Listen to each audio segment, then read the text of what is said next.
Your study guide में आपका स्वागत है। आज का विषय संस्कृत उपसर्ग। संस्कृत उपसर्ग बताने से पहले मैं उसकी परिभाषा बताऊंगी। परिभाषा है वे शब्द जो किसी धातु या शब्द में जुड़कर उनके अर्थ में परिवर्तन करते हैं उन्हें उपसर्ग कहते हैं।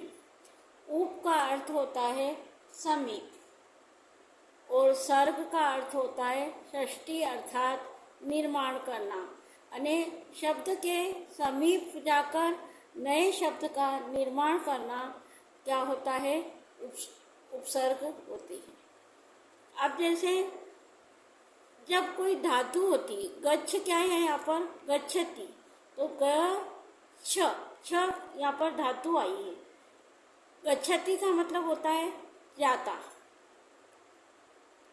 अब अगर इसमें उपसर्ग जुड़ जाएगा, आ उपसर्ग जुड़ जाएगा, आ उपसर्ग जुड़ने पर आगच्छति, आगच्छति यानी आता है।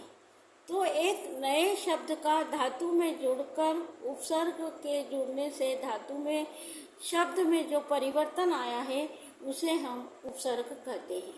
ऐसे कई उदाहरण हम उपसर्ग के देख सकते हैं।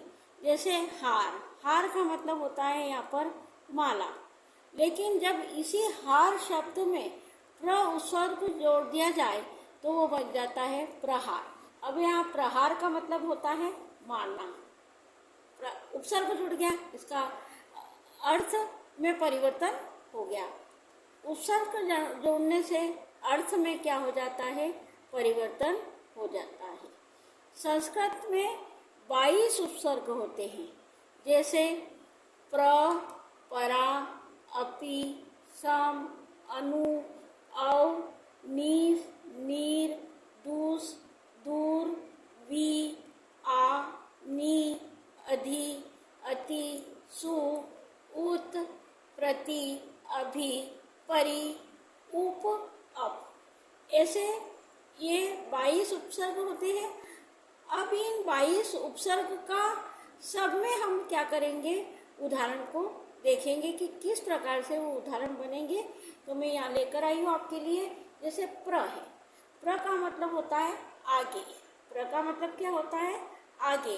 अब इसका शब्द बनाएंगे प्रसार। प्र उपसर्ग जुड़ गया, प्र क्या जुड़ गया है, उपसर्ग जुड़ गया, आगे प्रसार। प्रयत्न, प्र उपसर्ग है, क्या है, उपसर्ग। सार में प्र उपसर्ग जुड़ गया। तयन में प्र उपसर्ग तो प्रयत्न बन गया। इसी प्रकार परा, परा इन्हें होता है पीछे।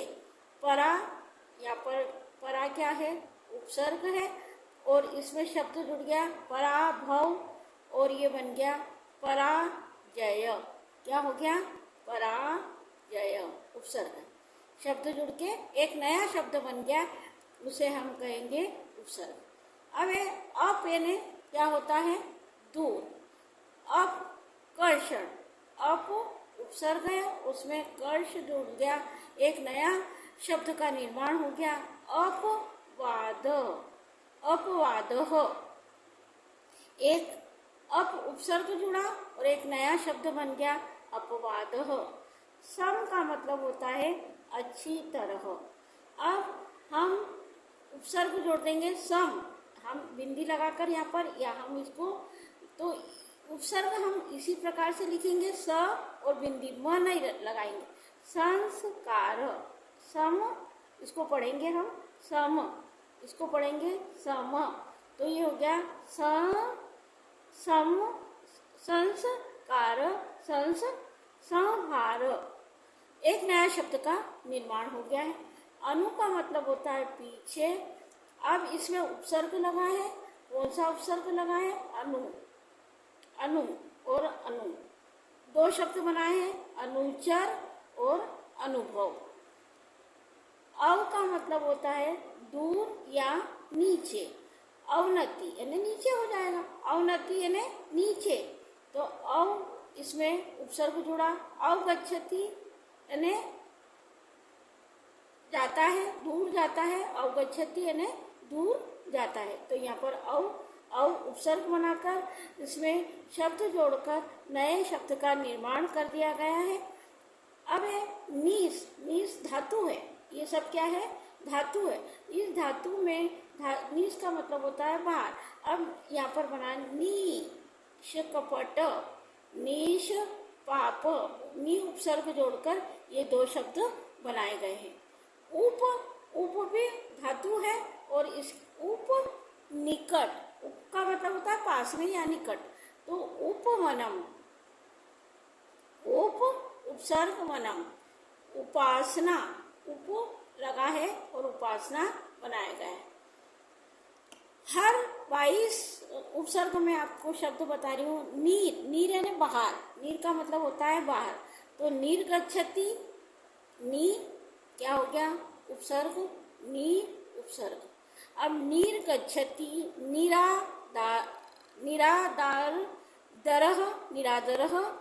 अब है दूस, दूस यानी कठिन होता है, ये भी क्या है आपकी एक वही धातु रूप है। अब इस धातु रूप में दू, दू, दुष्कर, दुष्कर, ये उपसर्ग लगे हैं। दू क्या है और इसके नए शब्द बनाए गए हैं। दूर, दूर का मतलब होता है बुरा, बुरा यानी दुर्लभ, दुबोध्य, दुबोध्य। तो यहाँ पर यहाँ पर भी दू, ये क्या हो गया है आपका उपसर्ग है। वी यानी बिना, तो वी उपसर्ग लगाकर दो शब्द बनाए गए, विगतः, विनयः। आ यानी कम, तो हम आजन्म, आजीवनः, आ उपसर्ग लगाए गए हैं। अब अगला है नी यानी नीचे, नीचे इसको उपसर्ग लगाकर निपातः, निवासः। अपि यानी ऊपर, अधि यानी ऊपर, अधि यानी ऊपर। अधिकार, ये उपसर्ग लगाया, अधिपति, ये उपसर्ग लगाकर दो शब्द बनाए। अपि यानी निकट, अपि यानी क्या होगा, निकट। अब अपि धानम, अपि दधाति। अति यानी बहुत, अति यानी बहुत ज्यादा। अतिक्रम, अति निंद्रा, ये उपसर्ग लग गए और एक नए शब्द का निर्माण हो गया। सु यानी सुंदर, सुंदर, सुगमः, सुविचारः। सु क्या लगाया गया यहाँ पर, उपसर्ग लगाया, सु उपसर्ग लगाकर हमने क्या करे, दो नए शब्द बनाए। अभी यानी और, अब है अभिज्ञानम, अभियोग। उत यानी ऊपर, उद्भव, उद्गम।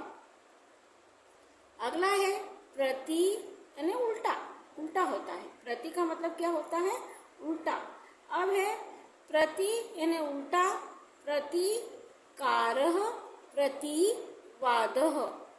परि, परि यानी चारों ओर, हमारे चारों ओर जो होता है उसे है जैसे परिचय, परिवहनम। ये मैंने अभी आपको उपसर्ग बताए हैं। उम्मीद है आपको मेरा ये वीडियो समझ में आया होगा। Subscribe, thank you.